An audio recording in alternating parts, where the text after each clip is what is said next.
નમસ્કાર મિત્રો, સ્વાગત છે તમારું અમારી YouTube channel Gujarat jobs and ન્યૂઝમાં.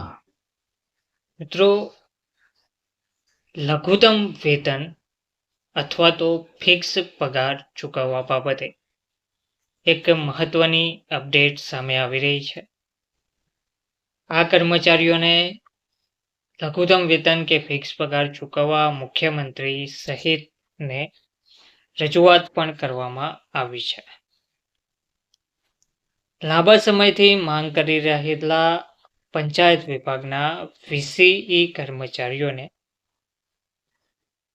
₹20 કમિશન આપવાની જાહેરાત કરવામાં આવી છે, પરંતુ તેમની માંગ છે કે તેમને કમિશન નહીં પરંતુ લઘુત્તમ વેતન કે ફિક્સ પગાર ચૂકવવામાં આવે. વીસીઈ મંડળની મુખ્યમંત્રી સહિત મંત્રીઓને રજૂઆત કરવામાં આવી રહી છે.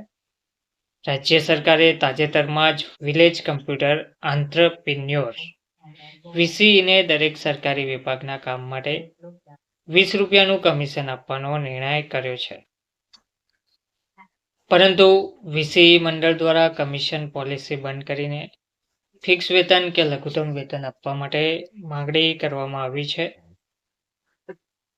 મુખ્યમંત્રી ભૂપેન્દ્ર પટેલથી લઈને અન્ય સંબંધિત મંત્રીઓને ગ્રામ પંચાયત કમ્પ્યુટર શાસિક ઓપરેટર મંડળ દ્વારા કરાયેલી રજૂઆતમાં જણાવવામાં આવ્યું છે કે રાજ્યની 14,000થી પણ વધુ ગ્રામ પંચાયતોમાં સરકારી યોજનાઓના ફોર્મ ગ્રામ્ય નાગરિકોને ભરવા સહિતની સેવાઓ આપી રહ્યા છે, જેમાં અરજી દીઠ તેમને કમિશન પણ મળતું હોય છે. ઈ-ગ્રામ વિશ્વગ્રામ યોજના હેઠળ વીસીઈની કામગીરીથી ખેડૂતો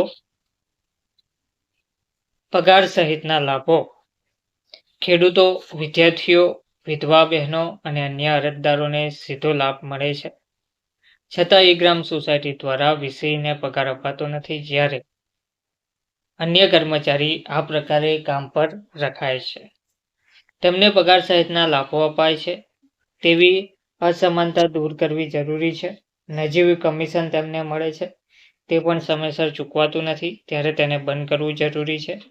રજૂઆતમાં વધુમાં જણાવવામાં આવ્યું છે કે વર્ષોથી કામ કરતા વીસીઈને ગમે ત્યારે છૂટા કરી દેવાય છે, તે પણ અન્યાયરૂપ છે. તેથી જોબ સિક્યુરિટી મળવી જરૂરી છે. છૂટા કરાયેલા વીસીઈને પણ પરત લેવા જોઈએ. ગ્રામજનોની વચ્ચે કોરોના સમય પૂર્વેથી કામગીરી કરાતી હોવાથી તેમને આરોગ્યલક્ષી વીમા કવચ જરૂરી છે. સરકાર વેળાસર વીસીઈ પ્રત્યે સંવેદના દાખવી ફિક્સ વેતન કે નિયમ પ્રમાણે લઘુત્તમ વેતન આપે તેવી પણ માંગણી કરવામાં આવી રહી છે. ધન્યવાદ.